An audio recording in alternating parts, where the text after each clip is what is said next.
Hello friends, once again welcome back to my channel legalisation sir.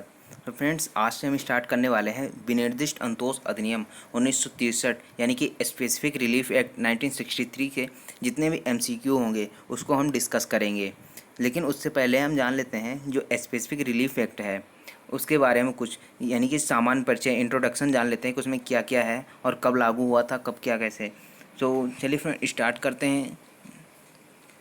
तो इसके बारे में हम सबसे पहले जान लेते हैं कि जो विनिर्दिष्ट अंतोष अधिनियम है उसमें टोटल 3 भाग हैं और 8 अध्याय यानी कि 8 चैप्टर हैं, जिसके अंतर्गत 42 सेक्शन बताए गए हैं। और ये जो स्पेसिफिक रिलीफ एक्ट है उस पर हस्ताक्षर कब हुए थे? 13 दिसंबर 1963, यानी कि जो राष्ट्रपति के हस्ताक्षर होते हैं किसी भी अधिनियम के बनने से पहले, तो वहाँ पर 13 दिसंबर 1963 को हस्ताक्षर हुआ था और 1 मार्च 1964 को ये लागू हो गया था पूरे भारत में। यहाँ पर जो ये दोनों डेट दी गई है ये काफ़ी इम्पोर्टेंट है, जो एग्जाम्स में पूछे जाते हैं। सो फ्रेंड्स, ये थे हमारे सामान्य परिचय। अब देखते हैं आगे इसमें जो भी एमसीक्यू बनेंगे उसको हम कवर करेंगे।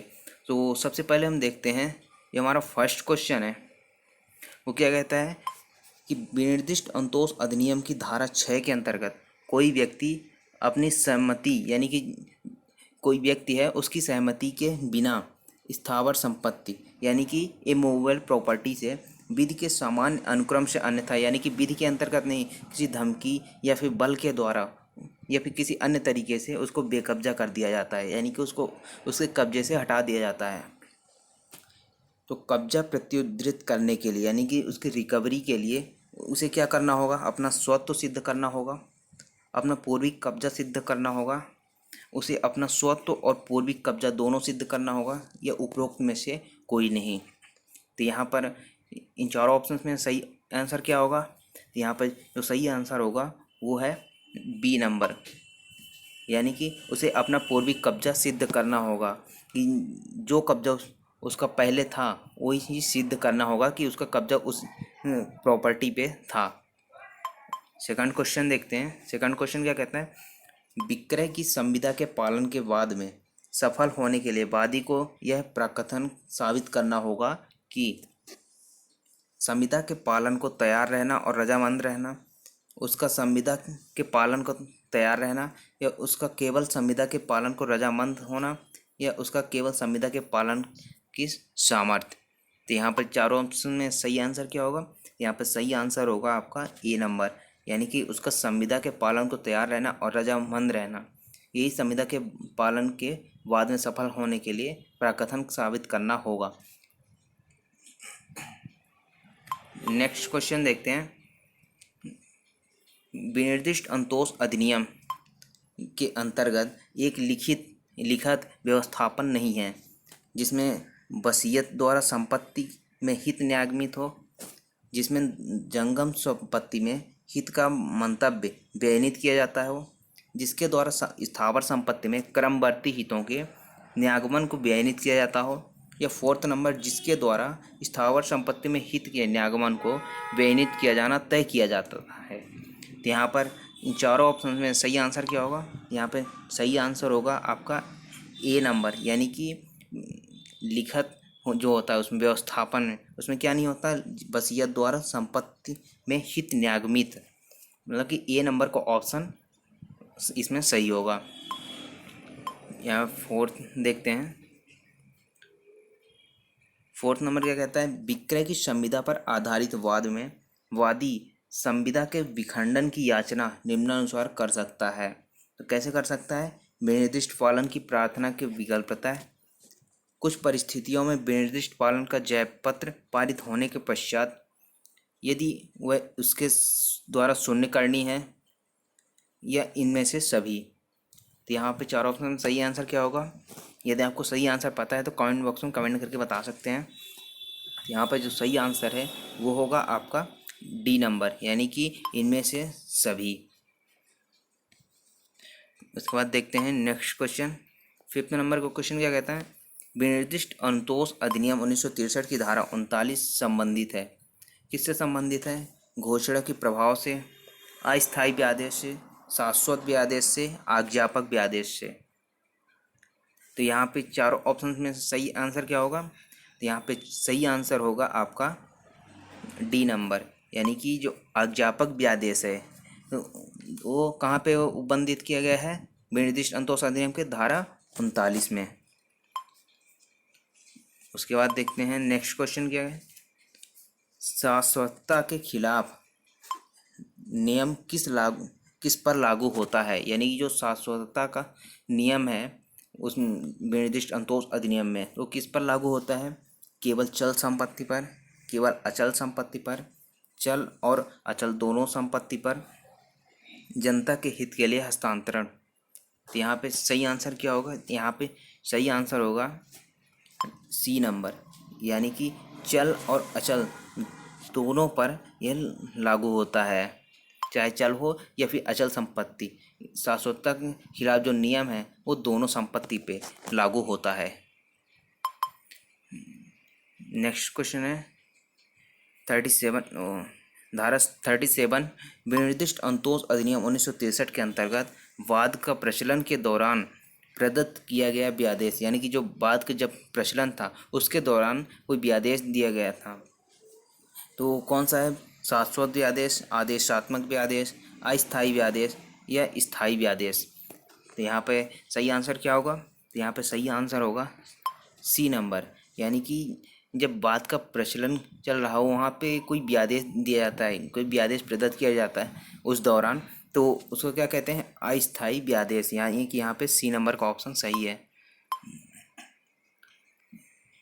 8th नंबर देखते हैं।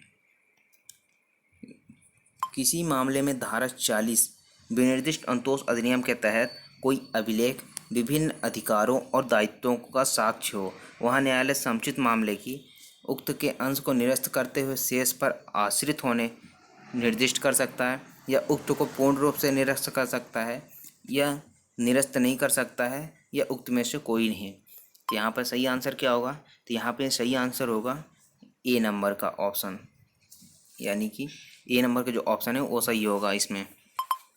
उसके बाद 9th क्वेश्चन देखते हैं।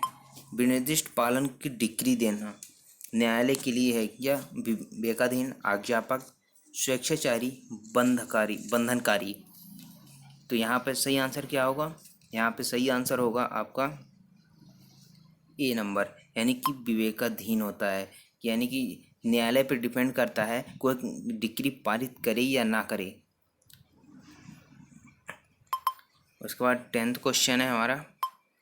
विनिर्दिष्ट अंतोष के अंतर्गत आधिपत्य प्राप्ति का वाद प्रस्तुत किया जा सकता है किसके संबंध में? सिर्फ चल संपत्ति के संबंध में, अचल संपत्ति के संबंध में, या चल और अचल दोनों संपत्ति में, या फिर ना तो अचल और ना ही चल संपत्ति के संबंध में? तो यहाँ पर चारों ऑप्शन में सही आंसर क्या होगा? यहाँ पे सही आंसर होगा सी नंबर का, यानी कि जो चल संपत्ति है, मूवेबल और अचल यानी कि इमूवेबल प्रॉपर्टी, दोनों के आधिपत्य प्राप्त के लिए वाद प्रस्तुत किया जा सकता है। उसके बाद देखते हैं 11th क्वेश्चन। 11th क्वेश्चन क्या कहते हैं? धारा 6 के तहत स्थावर संपत्ति से बेकब्जा किए गए व्यक्ति द्वारा वाद नहीं लाया जाएगा। बेकब्जा किए जाने की तारीख से 1 वर्ष के अवसान के पश्चात, या 6 माह के पश्चात, 3 माह के अवसान के पश्चात, या 6 सप्ताह के अवसान के पश्चात। ये काफ़ी इंपॉर्टेंट क्वेश्चन है जो काफ़ी बार पूछा जा चुका है। और यहाँ पे जो विनिर्दिष्ट अंतोष अधिनियम है उसकी जो धारा 6 है वो काफ़ी इंपॉर्टेंट क्वेश्चन है जिसमें से कई ऑब्जेक्टिव बनते हैं। तो यहाँ पे सही आंसर क्या होगा? तो यहाँ पे सही आंसर होगा आपका बी नंबर का, यानी कि जो 6 माह के अवसान के पश्चात वो वाद नहीं लाया जाएगा। यहाँ पे 12th देखते हैं। विनिर्दिष्ट अंतोष अधिनियम की धारा 6 के अंतर्गत पारित आदेश अथवा आज्ञप्ति अपील योग्य है, पुनराविलोकन योग्य है, दोनों में से कोई नहीं, या अपील और पुनराविलोकन दोनों योग्य है। तो यहाँ पे जो धारा 6 के अंतर्गत यदि कोई आदेश या आज्ञप्ति पारित की जाती है तो उसको वह कैसा है? अपील किया जा सकता है, या पुनर्विलोकन किया जा सकता है, या दोनों किया जा सकता है, या कोई नहीं। तो यहाँ पे चारों ऑप्शंस में सही आंसर क्या होगा? तो यहाँ पे सही आंसर होगा सी नंबर, दोनों में से कोई नहीं। देखते हैं 13th क्वेश्चन देखते हैं। संविदाएं जो विनिर्दिष्टतः प्रवर्तनीय नहीं है को इस अधिनियम के किस धारा में बताया गया है?